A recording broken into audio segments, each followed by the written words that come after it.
किसी को भी नहीं छोड़ेंगे। इस गांव में हम अपना आतंक फैलाते रहेंगे। हाँ बहन, तू बिल्कुल सही बोल रही है। आखिरकार हमें अपनी पार्टी तो जारी रखनी ही पड़ेगी ना। वो चुड़ैल वहां पर आपस में बात कर ही रहे थे कि तभी वहां से प्रिया नाम की लड़की रोते हुए खुद से बात करते अपने घर की तरफ जा रही थी। हे भगवान, मेरी तो किस्मत ही फूट गई। पता नहीं कैसे इंसान से प्यार किया था, उसने तो मुझे धोखा ही दे दिया। चुड़ैलों के झुंड में से एक चुड़ैल मामूली इंसान का रूप धारण कर प्रिया के पास जाती है और प्रिया से बोलती है, अरे बहन, क्या हो गया? तुम रो क्यों रही हो? क्या बताऊं बहन, एक पागल से इंसान से पाला पड़ गया था। उससे मैं बहुत ज्यादा प्यार करती थी, लेकिन उसने मुझे धोखा दे दिया। वो किसी और लड़के के साथ अय्याशी करता हुआ पकड़ा गया, और जब मैंने उसे बोला तो वो मुझे कैरेक्टरलेस बता रहा है। भले ही मेरे दोस्तों में लड़के दोस्त हैं, लेकिन मैं कैरेक्टरलेस नहीं हूँ। प्रिया की बात सुनकर मोहिनी को थोड़ा दुख होता है और सोचते हुए खुद से बोलती है, लड़का कितना नीच और गिरा हुआ इंसान है। इन लड़कों को किसी के प्यार की कदर नहीं होती। ये बेचारी उससे कितना प्यार करती है, लेकिन मैं ऐसा क्यों सोच रही हूँ? मुझे इतना बुरा क्यों लग रहा है? सारे इंसान एक जैसे होते हैं। मोहिनी, तू एक चुड़ैल है, चुड़ैल, इसको अपना शिकार बना। इतना सोचकर मोहिनी उससे बोलती है, प्रिया बहन, तुम्हारा दिल टूटा है, तुम्हें शांति चाहिए होगी। चलो, मैं तुम्हें एक ऐसी जगह ले चलूं जहां तुम शांति से बैठ सकोगी। उसके इतना कहते ही प्रिया मोहिनी का हाथ पकड़कर आगे की तरफ चलने लगती है कि तभी मोहिनी एक मामूली इंसान से भयानक चुड़ैल में तब्दील हो जाती है और वो हंसते हुए अपने साथियों को बुला लेती है। उसके साथ साथ वहां पर बाकी चुड़ैल भी आ जाती हैं। जैसे ही प्रिया पीछे पलटती है तभी वो देखती है कि वहां पर एक लड़की नहीं बल्कि खूंखार आत्माएं थीं। वो अपनी जान बचाकर भागने की कोशिश करती है, लेकिन वो भागने में असफल हो जाती है और इस तरह चुड़ैल प्रिया को मार देती है। थोड़ी देर बाद वो उसे उठाकर लकड़ी में बांध देती है और आग में पकाकर खा जाती है और ये सिलसिला चलता ही रहता है। वो चुड़ैल आए दिन गांव वालों को उठाकर ले जाती और आग में पकाकर खा जाती। धीरे धीरे लोग कम पड़ने लगे। ये देख मोहिनी चुड़ैल अपने साथियों से बोलती है, अरे बहनों, इस गांव में तो अब इंसान ही नहीं हैं, और जो थोड़े बहुत बचे हैं वे भी सूखे पापड़ की तरह हैं। इन्हें खाने में कोई मजा नहीं है। चलो यहाँ से चलकर अपना कहीं और टूर बनाते हैं। सारी चुड़ैल मोहिनी की बातों से सहमत हो जाती हैं और वो सभी चुड़ैल एक झुंड बनाकर वहां से जंगल के रास्ते जाने लगती हैं और वो सभी चुड़ैल जंगल के बीचों बीच पीपल के पेड़ पर उल्टी लटक जाती हैं और मुन्नी चुड़ैल बोलती है, अरे बहनों, मुझे तो बहुत ही ज्यादा भूख लग रही है। मैं तो चली गांव में घूमने के लिए और वहां से अपने लिए शिकार लेकर आऊंगी। अगर किसी को खाना है तो वो भी मेरे साथ चल ले। अरे मुन्नी, तो ऐसा कर, हम तीनों बहनें यहाँ पर शिकार को पकाकर खाने की तैयारी करते हैं। तू अपनी इस महफिल में इंसानों को लेकर आ जा। मुन्नी चुड़ैल उसकी बात से सहमत होती है, जिसके बाद वो उड़ते हुए गांव में चली जाती है। गांव में जाने के बाद वो उड़कर अपना शिकार को ढूंढने लगती है कि तभी उसे वहां पर दो लड़के घूमते हुए दिखाई दे रहे थे। अरे यार, आज तो बहुत ज्यादा लेट हो गया है। हाँ यार, तू तो बिल्कुल सही बोल रहा है। कोई बात नहीं, अपने पैर जल्दी जल्दी से चलाओ और घर में घुस जाओ। वो दोनों आपस में बात कर ही रहे थे कि तभी उनके सामने वो चुड़ैल आ जाती है और हंसते हुए बोलती है,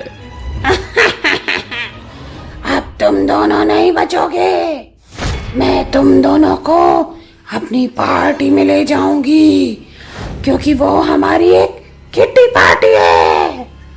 अरे यार, तू देख रहा है, यहाँ पर तो चुड़ैल है। भाग जल्दी से, भाग। पर ये चुड़ैल हमें क्यों मारना चाहती है? हमें इससे ये बात जाननी होगी। इतना कहकर लड़का उस चुड़ैल से बोलता है, चुड़ैल, तू हम लोगों को क्यों मार रही है? हमने तो तेरा कुछ बिगाड़ा भी नहीं है। चल, तू मरने वाला है, इसलिए तेरी आखिरी ख्वाहिश पूरी कर देती हूँ। तुझे मेरा नाम जानना है ना?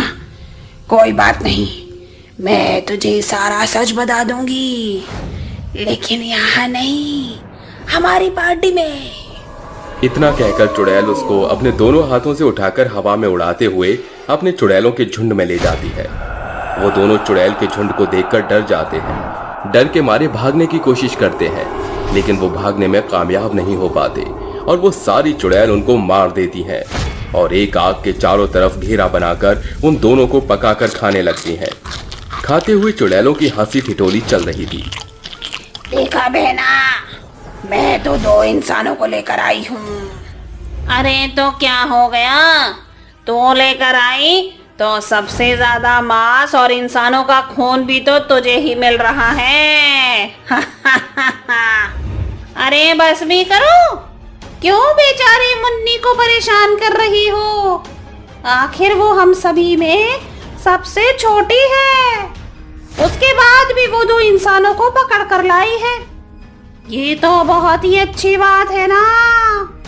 इतना कहकर वो सभी चुड़ैल अपने टूर को एक रंगीन रात में बदल देती हैं और इस तरह देखते ही देखते आए दिन वो सारी चुड़ैल इंसानों को लाकर आग के सामने घेरा बनाकर उन्हें पकाकर खाया करती। ये सिलसिला इस तरह चलता रहता है और एक रात विक्रम नाम का एक लड़का उस जंगल के रास्ते गुजर रहा था कि तभी चुड़ैल की नजर उस पर पड़ती है और वो अपने मन में सोचती है, अरे आज तो मुझे गांव में जाने की जरूरत ही नहीं है। आज तो मेरा शिकार खुद ही यहाँ पर चलकर आ रहा है। इतना कहकर चुड़ैल उसके सामने आ जाती है, जिसके बाद विक्रम उस चुड़ैल को देखकर उससे बोलता है, अच्छा तो तू मेरे हाथ लग ही गई। तुझे लग रहा था कि मैं कोई मामूली इंसान हूँ। नहीं चुड़ैल, मैं एक तंत्र विद्या सीख रहा हूँ। मैं तुझे अपने तंत्र विद्या से भस्म कर दूंगा। इतना कहकर वो मंत्रों का उच्चारण करना शुरू कर देता है, जिसके बाद मुन्नी के साथ साथ सारी चुड़ैल वहां पर प्रकट हो जाती है और गुस्से में बोलती है, ओए लड़के, लगता है तुझे अपनी जान प्यारी नहीं है, इसलिए तू बेखौफ होकर हमसे ये बात बोल रहा है। विक्रम उनकी बातों को अनसुना कर देता है और अपना ध्यान अपने मंत्रों पर लगाए रखता है। उसके मंत्रों को सुनकर सारी चुड़ैल तिलमिला जाती हैं और रूपाली नाम की चुड़ैल तड़पते हुए बोलती है, हम लोग सभी दोस्त थे, हम सभी लोग टूरिस्ट बनकर यहाँ पर घूमने के लिए आए थे, लेकिन तभी गांव के कुछ लोगों ने हमारी टूरिस्ट बस को रोककर हमसे जबरदस्ती हमारा सारा सामान छीन लिया और हमारी बस में आग लगा दी। इस तरह हम सभी लोग उस बस में जलकर मर गए और तब से हमारी आत्माएं यहाँ पर भटकती रह गई। हम लोग घूमने के लिए आए थे, लेकिन हम घूम नहीं पाए। हम अपना टूर गांव-गांव जाकर मनाते हैं और अपने खाने के लिए इंसानों को पकड़ के ले जाते हैं और उन्हें जलाकर खा जाते हैं। तुम लोगों के साथ गुंडों ने ये काम किया था, तो तुम गुंडों को मारो ना, कि यहाँ के गांव वालों को उठाकर अपना शिकार करो। नहीं तांत्रिक, आखिर वो गुंडे थे तो गांव के ही थे ना, इसीलिए हम गांव वालों को मार कर खाते हैं। तू ये हवन बंद कर दे, वरना तू भी अपनी जान से जाएगा। विक्रम चुड़ैल की जिद को देख गुस्सा हो जाता है और अपने झोले में से गंगा जल निकालता है और मोहिनी चुड़ैल के ऊपर डाल देता है। मोहिनी चुड़ैल जलने लगती है और उसकी आग की लपटों में वो सारी चुड़ैल आ गईं और जलकर मर गईं। इस तरह गांव से चुड़ैल का साया हट गया और वो गांव खुशी से एक दूसरे के साथ रहने लगा। जोर जोर से बारिश हो रही थी, चारों तरफ बारिश की वजह से गीला हो गया था। वहीं दूसरी तरफ एक भिखारन औरत अपनी गोदी में एक बच्चे को लेकर जंगल की तरफ जा रही थी। वो डरते हुए अपनी मुन्ना से कहती है, चुप हो जा मुन्ना, चिंता मत कर, मैं हमारे रुकने का कोई बंदोबस्त करती हूँ। कहीं ना कहीं तो हमें कुछ ना कुछ जरूर मिलेगा। तभी कांची को एक झोपड़ी दिखाई देती है, जिसके बाद वो झोपड़ी के अंदर जाती है और थोड़ी सी आग जलाकर अपने मुन्ना के और अपने कपड़ों को सुखाने लगती है। तभी उसका मुन्ना जोर जोर से रोने लगता है। जिसके बाद वो उसे दूध पिलाने लगती है। ऐसे ही धीरे धीरे वो आग जलाकर उसी झोपड़ी में सो जाती है। बहुत रात हो जाती है। कांची भी आराम से सो रही होती है कि तभी उसकी झोपड़ी के चारों तरफ अंधेरे के अंदर से कई सारी लाल आंखें दिखने लगती हैं। धीरे धीरे वो भयानक आंखें झोपड़ी की तरफ बढ़ने लगती हैं। देखते ही देखते उनमें कुछ चुड़ैल होती हैं और कुछ बहुत ही भयानक जंगली भेड़िए होते हैं, जो दिखने में आधे भेड़िया और आधे आदमी नजर आ रहे थे।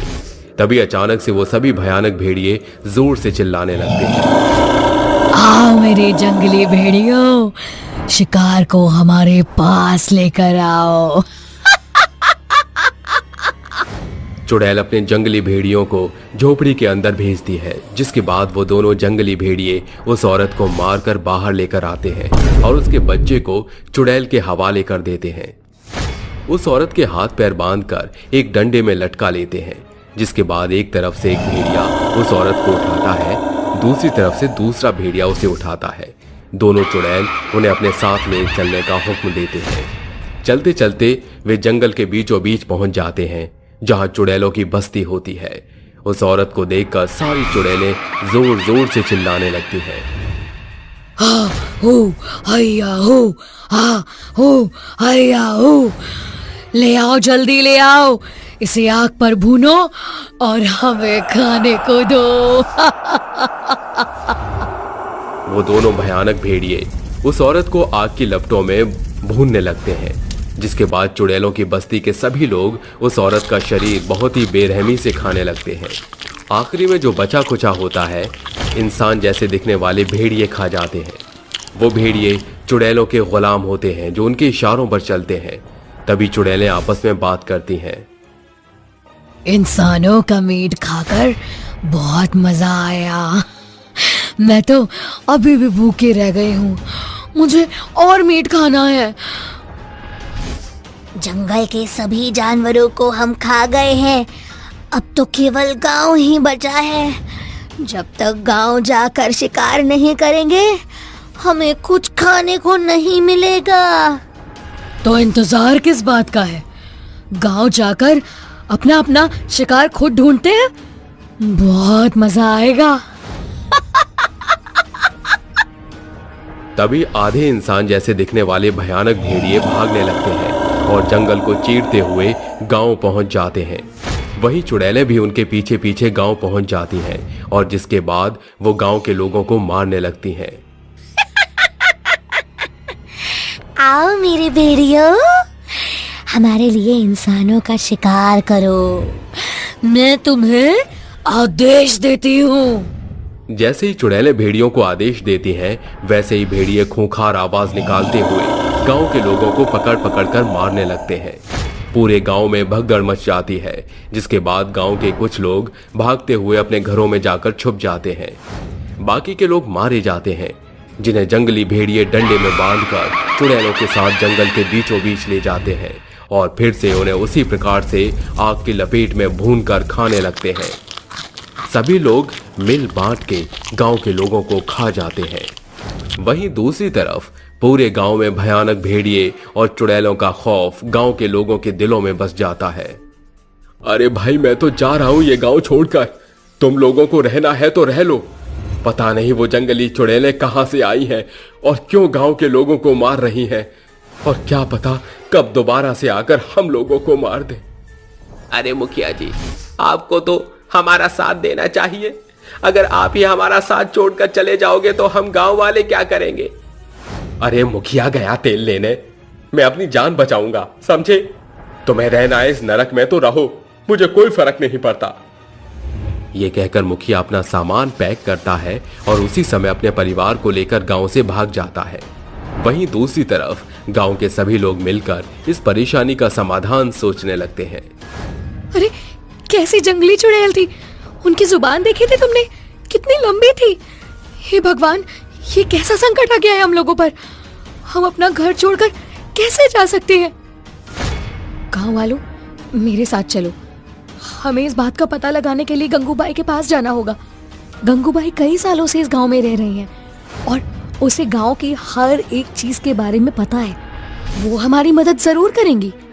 गांव के सभी लोग आराध्या की बात मानकर गंगूबाई के घर पहुंच जाते हैं, जिसके बाद गंगूबाई अपनी खाट पर लेटी हुई आखिरी सांस गिन रही होती है। आराध्या उससे कहती है, दादी माँ, हम बहुत ही उम्मीद लेकर आपके पास आए हैं। अगर आपने हमारी मदद नहीं की तो वो जंगली चुड़ैलें हमारे गांव का सर्वनाश कर देंगी। हमारी मदद करो, हमें आपकी मदद चाहिए। गंगूबाई बोल नहीं पा रही थी, फिर भी उसने हिम्मत करके गांव वालों से कहा, बहुत समय पहले की बात है। हमारे गांव में एक तांत्रिक बाबा रहा करते थे। उन्होंने अपनी शक्तियों को बढ़ाने के लिए कब्रिस्तान के मरघट के ऊपर कई सारे जानवरों की बलि चढ़ाए ताकि वो कब्रिस्तान की जंगली चुड़ैलों को जिंदा कर सके और उनसे और ज्यादा शक्तिशाली हो सके। लेकिन वो अपनी पूजा में असफल रह गए। उसने सभी मंत्र पढ़े लेकिन आखिरी मंत्र पढ़ना भूल गया, जिसके बाद वो सारी जंगली चुड़ैलों ने उस तांत्रिक बाबा को कैद कर लिया। अगर तुम्हें गांव को बचाना है तो जंगल के बीचों बीच जाकर किसी तरह उस तांत्रिक बाबा को आजाद करना होगा। गंगूबाई की ये बात सुनकर गांव के सभी लोग अचंभित रह जाते हैं, लेकिन किसी के अंदर भी इतनी हिम्मत नहीं थी कि वो इन जंगली चुड़ैलों का सामना कर सके। तभी गंगूबाई कहती है, एक उपाय है। अगर तुम उन्हीं चुड़ैलों की तरह उनके बीचों बीच जाकर किसी तरह तांत्रिक को वहां से बाहर निकाल दो तो वो खुद ही उन्हें कैद कर लेगा। लेकिन उसके लिए तुम्हें बिल्कुल एक भयानक चुड़ैल की तरह दिखना होगा। आराध्या गंगूबाई की बात मान लेती है, जिसके बाद आराध्या अपने चेहरे पर और अपने शरीर पर बिल्कुल भयानक चुड़ैल की तरह मेकअप कर लेती है, जिसके बाद वे बिल्कुल एक जंगली चुड़ैल की तरह दिखने लगती है।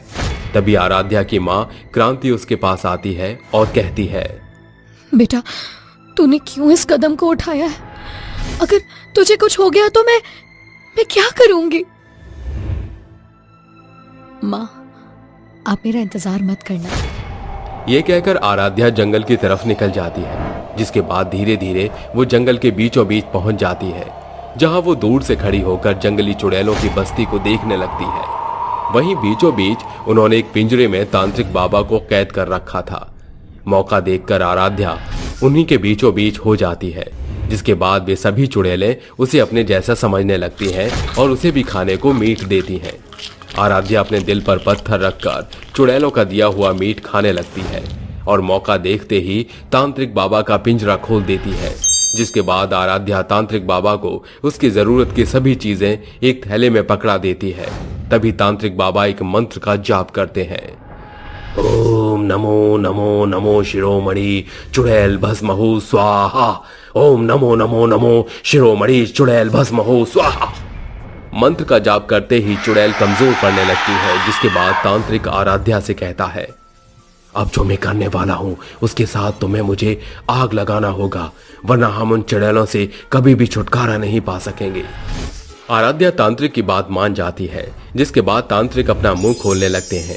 उनके मुंह से एक बहुत ही तेज सफेद रोशनी निकलती है, जिसके चपेट में सभी चुड़ैल और आधे इंसान जैसे भयानक भेड़िए उस रोशनी के जरिए तांत्रिक बाबा के मुंह में जाने लगते हैं। धीरे धीरे सभी तांत्रिक बाबा के मुंह में चले जाते हैं, जिसके बाद तांत्रिक बाबा की आंखें लाल हो जाती हैं। उसी समय आराध्या एक मशाल जलाती है और तांत्रिक बाबा को उस मशाल के जरिए जला देती है। उसके बाद तांत्रिक बाबा सभी चुड़ैलों के साथ भस्म हो जाते हैं और एक आत्मा में बंद कर आराध्या के सामने प्रकट होते हैं। बेटी, तुम चिंता मत करो, अब गांव में किसी भी चुड़ैल का वास नहीं होगा। मैंने मरघट की सभी चुड़ैलों को उनकी कब्रों में पहुंचा दिया है। मुझे भी मुक्ति मिल गई है। मैं भी अब यहाँ से हमेशा हमेशा के लिए जा रहा हूँ। तुम बहुत ही बहादुर हो, तुमने बहुत ही बहादुरी का काम किया है। तुम्हारी वजह से आज मुझे उन चुड़ैलों से छुटकारा मिल गया। अपना ध्यान रखना, मैं जा रहा हूँ बेटी। ये कहकर तांत्रिक बाबा वहां से चला जाता है। आराध्या भी वापस अपने गांव लौट आती है, जिसके बाद वो गांव के सभी लोगों को जंगल में हुई पूरी घटना के बारे में बताती है, जिसे सुनकर गांव के सभी लोग बहुत खुश हो जाते हैं और आराध्या की बहादुरी के लिए उसे बहुत सम्मान देते हैं।